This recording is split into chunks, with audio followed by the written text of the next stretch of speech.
You may have noticed a couple of little bookshelves like this showing up on Brookhaven's campus. What started as a national program has slowly localized to Brookhaven itself. We're here to talk to Dr. Burton about how he started his own little library. Creating a library is to have, the concept is to have renewable materials. That bookshelf that you see there that fits so perfectly in that little spot was actually discarded by a neighbor of mine. I'm an avid dumpster diver, and I don't mind telling you that I actually dove in a dumpster to get that bookshelf. The work on the sides, the graphic art you see on the sides is work that was created by my students. So instead of discarding it at the end of the semester, I just reused it as the sideboards for the book. Students will come into the office for office hours. They'll look through, you can see them looking through the book stacks to see what's up there. And so, it just makes it accessible when you. What's different from a little library and like a bunch of free books is that the little library is an evolving process. So it's always growing and changing. I enjoy keeping things recycled, and I think that's the most important thing is to look at that, because we are an extremely disposable society, sadly. Mm-hmm. And so I try to look at that, which is why everything out there is recycled. The books, the graphics, and the bookshelf itself. John Flores, a Brookhaven librarian, was the first person to bring little libraries to Brookhaven's campus. This particular library was the prototype. This was the original one that was created, and since I had brought the idea to the table, I said, well, I better put my money where my mouth is and show how it can be done. We wanted to time it in time for our new chancellor that was coming to visit the campus. We wanted to showcase the building. We also wanted to showcase the programs that were here. W Building is home for the continuing ed and workforce education. And so we wanted to create a space for him in this reading lobby. Also this year, our theme is very, very green. We're looking into sustainability, we're looking at recycling, what ways can we also incorporate that? That seems to tie in right in, because most of these libraries are made from repurposed, recycled, reclaimed materials. Things that can have second life. What you're actually looking at is materials that were reclaimed from sets that have been part of Kitchen Dog Theater productions.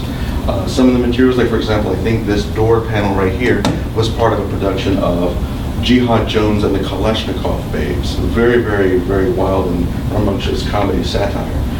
We have some elements in the back, I think, that belong to our set of Titus Andronicus. And some of the shelving in here had come from some of the stairway units for our production of Turn of the Screw. So it was really kind of interesting that each little piece happened to have a little bit of theater history in it, and how it all kind of comes together. Looking at many, many different ways that we can have our students participate.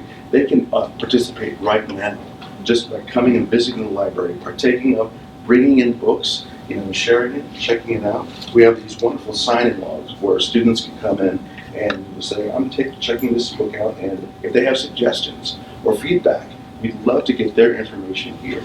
We're also looking for ways to increase our visual profile on the campus through our library blogs, through Twitter, through Facebook.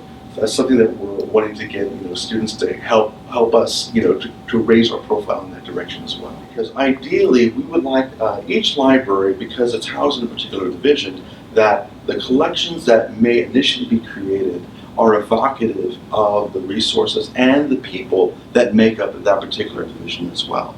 So it's been really a series of revelations, connecting with people, discovering their own personal stories, and coming out of something really, really wonderful that gives back to our community.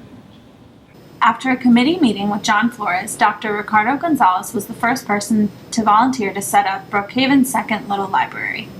You know what, this is just an observation of mine, but it seems to me like the campus libraries, the main libraries, have become more of a textbook kind of zone, where you go there to study the textbook that's been assigned to you for that class.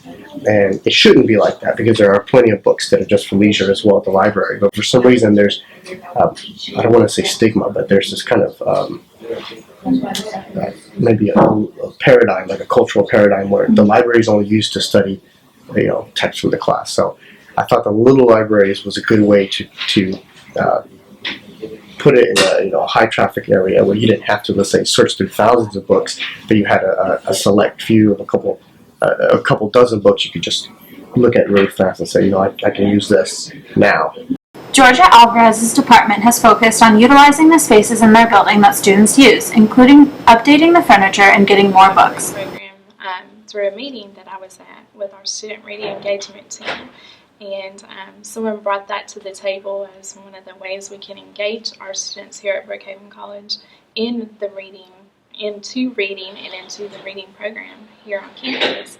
And when I heard about it, I got really excited because I'm an avid reader. I like to read books, and I like to see students engage in that as well. My hope is for these little free libraries to kind of get students that might not be going to the regular library to pick up books. I'm hoping that these little free libraries will actually encourage them to read more and encourage them to go to the library and pick up books. We would like to see at least one in each building. That way, somewhere in each building there's a location for students to sit down and read, whether that's their own textbook or a book just for pleasure, a book from the library, or a book from one of our little free libraries. That's our goal. Obviously, in this building, we will probably have more than one. We have one here currently that's not completed, but will be hopefully by January. And we have another one down at the other end of the hallway. We may look into putting one downstairs as well. Well, the joy of this particular project, the Brookhaven Little Libraries Project, it's inspired by the Little Free Libraries movement. But you don't have to worry about, feeling you have to have some sort of credentials. The most important thing to start with is an idea, creativity. Be inspired. Put something together. Put books in. That's what we're starting with right now. We're all starting from the very, very beginning, sharing stories, being inspired. These little libraries are made from materials that are both recycled and reused, making this project incredibly green. Brookhaven faculty members aim to have at least one little library in each building on campus. With the established little libraries and those still in development, one thing is for certain: big things are happening for Little Library.